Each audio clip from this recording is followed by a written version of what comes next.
मित्रों, अपने अंग्रेजी भाषी दर्शकों के लिए हमने Deepti tiles world of Indian history नाम से एक नया अंग्रेजी चैनल आरंभ किया है।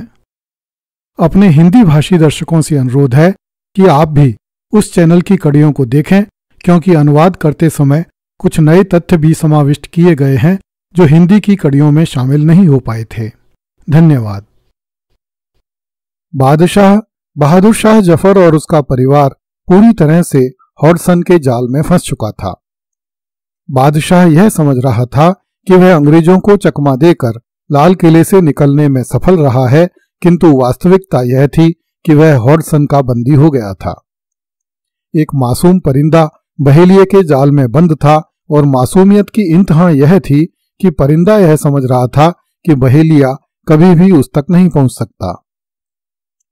विलियम डेलरिम्पल ने लिखा है कि बादशाह बहादुर शाह जफर की क्रांतिकारी सेनाओं के मुख्य सेनापति बख्त खान तथा अन्य क्रांतिकारियों ने बादशाह से अनुरोध किया था कि वे भी बादशाह के साथ हुमायूं के मकबरे में रहेंगे ताकि बादशाह की रक्षा की जा सके, किंतु बादशाह का विचार था कि ऐसा करना अधिक खतरनाक होगा, क्योंकि अंग्रेज अधिकारी तो क्रांतिकारी सैनिकों से बदला लेने के लिए उन्हें खोज रहे हैं। इसलिए अंग्रेज अधिकारी बादशाह तथा उसके परिवार को नहीं मारेंगे। इस प्रकार हुमायूं के मकबरे में बादशाह और उसका परिवार बिना किसी सिपाही के अकेले ही रह गए।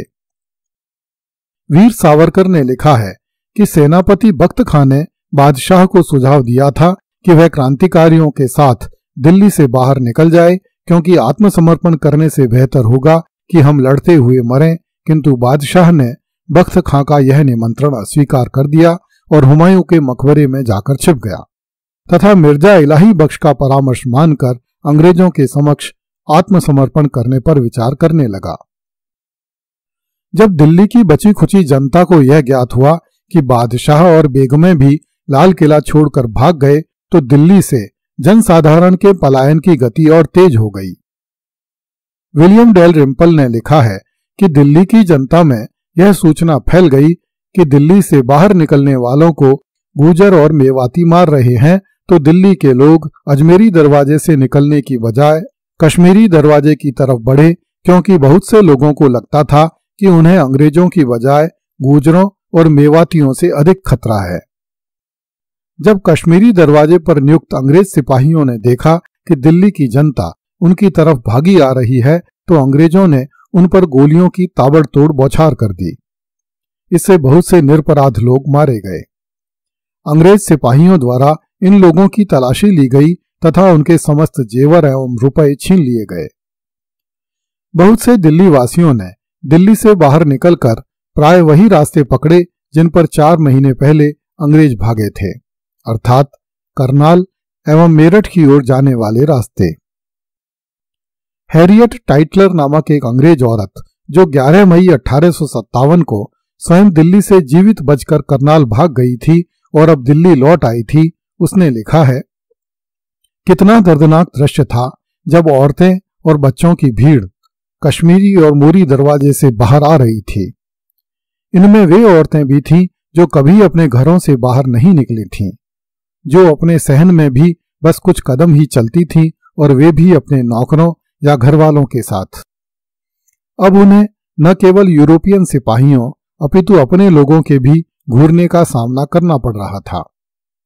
मुझे उन पर बहुत तरस आ रहा था, विशेषकर ऊंची जाति की उन हिंदू औरतों पर जिनके लिए निचली जाति की औरतों के साथ चलना बेहद तकलीफदेह था। 18 सितंबर 1857 को अंग्रेजों ने जामा मस्जिद पर अधिकार कर लिया। अब वे लाल किले से अधिक दूर नहीं रह गए थे। 19 सितंबर की रात में अंग्रेजों ने लाल किले के सामने मोर्चा बना लिया।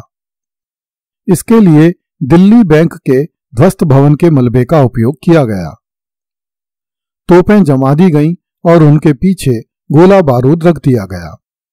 आसपास के भवनों पर अंग्रेज सिपाहियों को बंदूकों के साथ तैनात कर दिया गया, ताकि यदि कोई आदमी किले से बाहर निकलकर भागे तो उसे उसी क्षण भून दिया जाए।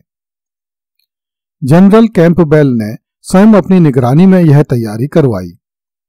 वह भारत के इतिहास का एक पुराना पन्ना हमेशा के लिए फाड़कर नष्ट करने जा रहा था और एक नया पन्ना लिखकर जोड़ने जा रहा था। उसने 20 सितंबर की सुबह लगभग 10 बजे अपने सिपाहियों को बारूद के कुछ थैले लाल किले के मुख्य दरवाजों के नीचे रखने के लिए दौड़ाया। इन सिपाहियों पर लाल किले से हमला न हो इसके लिए अंग्रेजों ने किले की तरफ खूब गोलियां बरसाईं। विलियम हॉडसन को मालूम था कि इस समय किले में अंग्रेजों का सामना करने वाला कोई नहीं है, किंतु उसने यह सूचना जानबूझकर अपने जनरल को नहीं दी।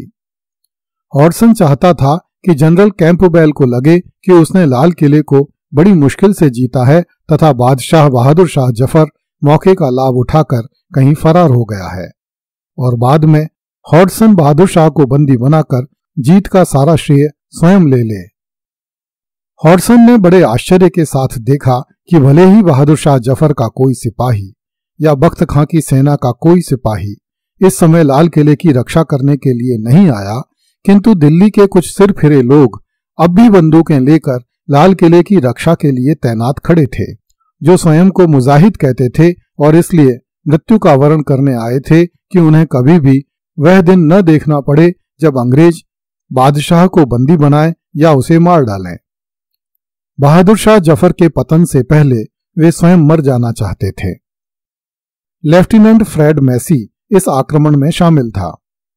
उसने इस आक्रमण का वर्णन अपनी मां एवं बहनों को लिखे पत्रों में किया है।